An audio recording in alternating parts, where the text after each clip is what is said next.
Well, hello, hello. It is good to see you again, and welcome back to Optimizing Your Financial World.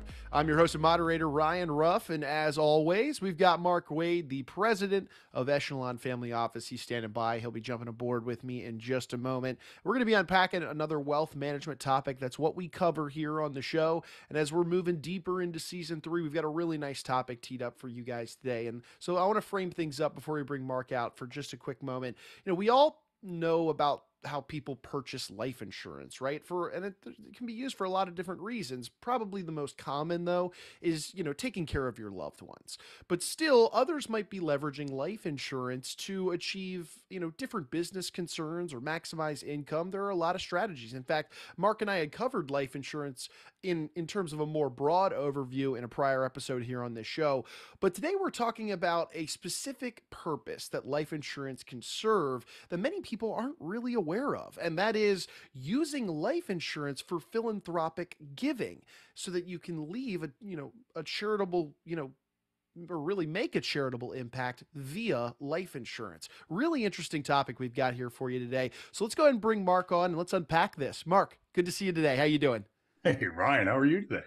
I'm good. I'm good. Can't complain. Mark, we did touch on life insurance in a prior episode. We talked about some of the three main reasons why it should be a part of your wealth plan. Today, we're talking about a specific reason, in this idea of charitable giving. So, Mark, life insurance, it is often seen as this, plain vanilla financial solution. We've talked about that. But you want people to know today that, it really has the ability to enable them to make a powerful charitable impact to those causes that they care about. Set the scene for us.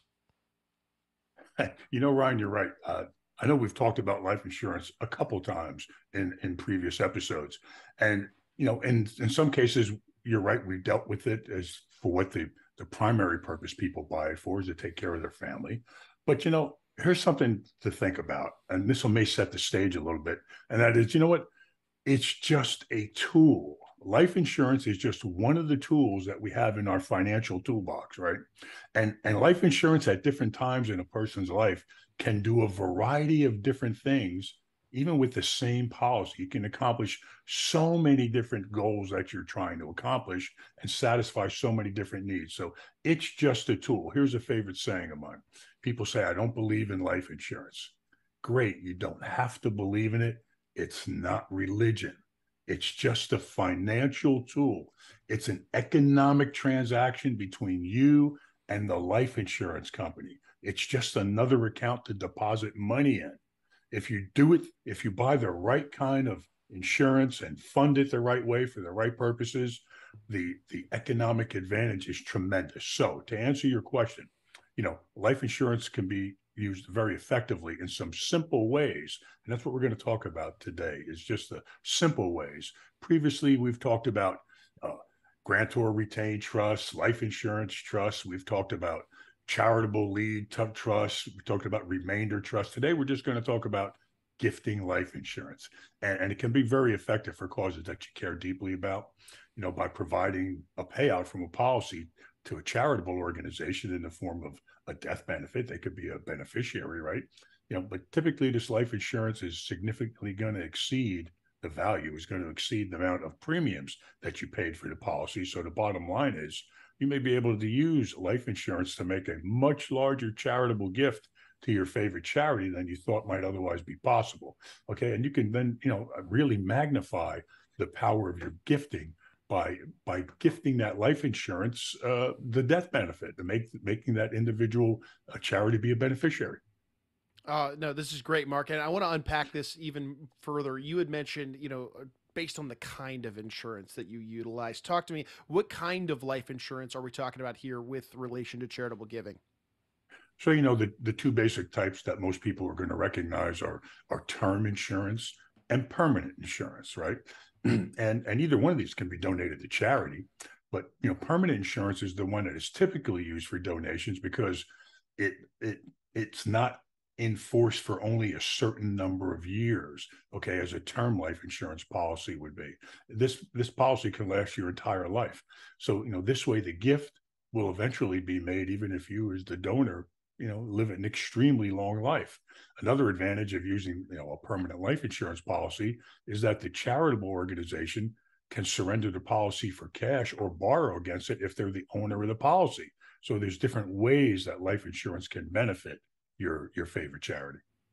Of course. Let's get into the who now, Mark. Who might benefit from this idea of using life insurance for charitable giving? Who's a really a good candidate for this strategy?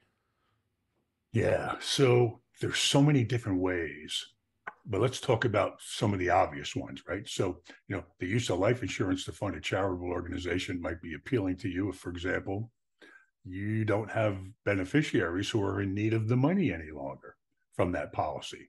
You also you also really need to have a strong charitable intent. So, I mean, you want to do this for charities that you really care about, because there are other benefits in the that are associated with these type of gifts. For example, the one that everybody thinks about are the tax breaks associated with gifting life insurance. But that shouldn't be the main reason you do this. It's important and it could be valuable to you and your family, but it shouldn't be the main reason. You should really be interested in wanting to benefit that charity. In some cases, you'd be and the reason why. Okay, and here's the reason why. Because in some of these cases, you're going to be making an irrevocable gift to a charity, gifting wealth that you can't take back again. So you really need to be motivated to want to do good for this organization in order to make a gift like this. But if you're just, for example, going to put a charity on as a beneficiary of one of your policies, you can change that at any time you want. Yeah, the charitable intent, really important to note that, Mark. And I want to start getting into the weeds a little bit about how it can really be utilized. Help us understand, Mark, what are some of the different ways that life insurance can be really leveraged to fund a charitable organization? Hey, yeah, Ron, we kind of touched on it already. In the past, we talked about the more sophisticated methods of gifting life insurance policies to charities in trust, and having the trust own those policies in different ways, shapes, or form to provide benefit to the charity and benefit to you and your family. We're just going to talk about the simple ones here today. Okay. And the first one is just to name a charity as a beneficiary of your life insurance. You can do this either with a new policy that you purchase for the explicit benefit of benefiting the charity, or you can add the charity as a beneficiary to an existing policy you have. You could give them 10, 20, 50, 100% of an existing policy, and then the charity gets the death benefit when you as the owner pass on. So the good news in this approach is that it's not an all or nothing scenario. Like I said, you can have multiple beneficiaries on the same policy, such as a number of loved ones, or even multiple charitable organizations, or some combination. So it's not an all or nothing thing, and you can change your mind later on. All right, so you mentioned that was kind of a surface level first approach. Talk to us. Do you have another approach in mind for us? Yeah, the other approach is really more permanent, and that's the second approach is where you give the charity itself the policy and make them the owner of the insurance policy. You as the donor can make the owner of the policy the charity, and then that generates a tax deduction for you and your family, and you get to have that policy outside of your taxable estate. It'll never be taxed in your estate too. So this could be done with a new or an existing policy. And in both cases, the charity is named as the beneficiary and the owner and receives the death benefit, when the insured person dies, presumably yourself. Uh, and in the case of the permanent life insurance policy, that if the charity actually owns the policy, they don't have to wait to get benefit from it, because if they own the policy, they can receive monies out of the cash value of the policy and can use, that money that's accumulating in the policy for current needs. The downside, if there is one in this case, which is why I said, it's important that your intent must be there. You want to benefit the charity, because the downside would be that the charity, when they own the policy, you're no longer in control of it, and the decision isn't irrevocable when you can't take it back once you gift the ownership of the policy to the charity. So make the charity a beneficiary. You still get to control the policy and change the beneficiaries in the future, or give the policy to the charity. You get the big tax deduction up front, and the charity owns the policy and makes all the decisions from that point forward. Of course. And Mark, as we say, good things come in threes. What's a third approach that you're seeing people utilize on, leveraging that idea of life insurance for a charitable impact? Well, a lot of the permanent policies, they pay dividends. So you may be able to give a gift of the dividends every year that the policy produces to the charity. With permanent life insurance, those type of policies that do provide dividends, you as the donor could use the dividends that have built up inside the policy and make charitable donations of those dividends.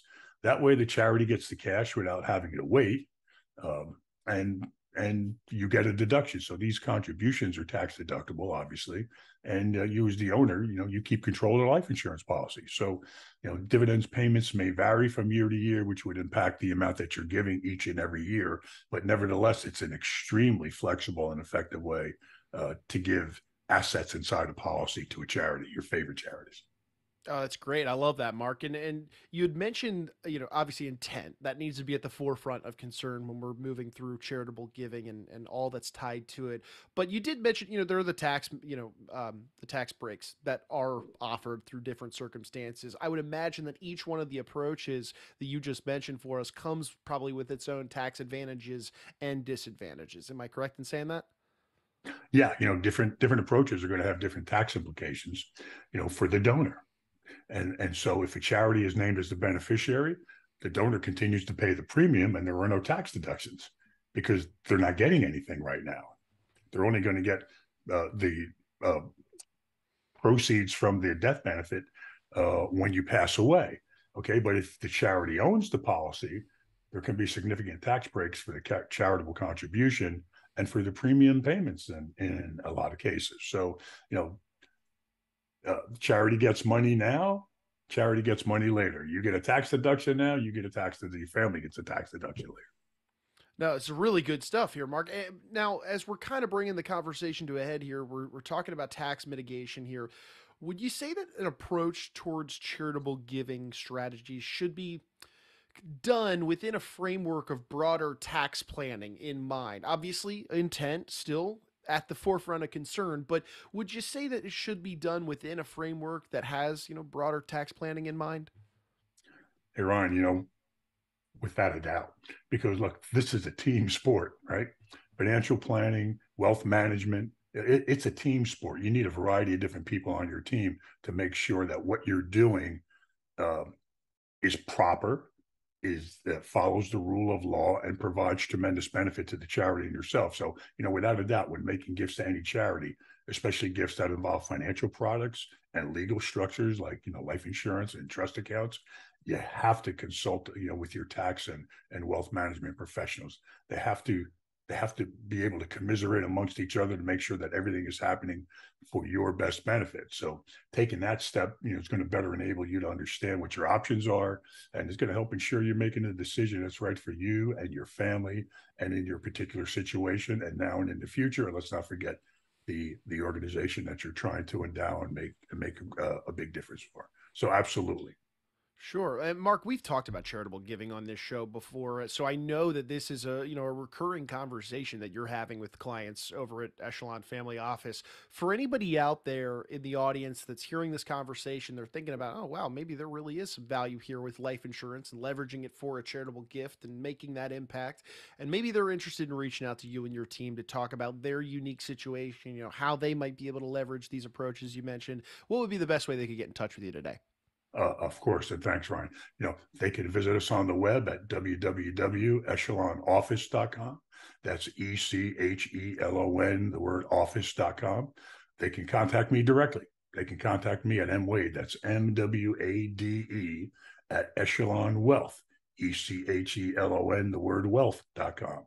Or they can just call in. They can call us at 888-892-9882. Fantastic. Well, Mark, this was a really good conversation. A lot of people thinking about life insurance in so many ways, shapes, and forms. Worth talking about how it can be leveraged to make a charitable impact. So I appreciate you carving some time out of your day to unpack this conversation with us, and looking forward to being back with you on the next one. Hey, thanks, Ryan. Always a pleasure. This is a really important topic. People should pay attention. I'll see you next time.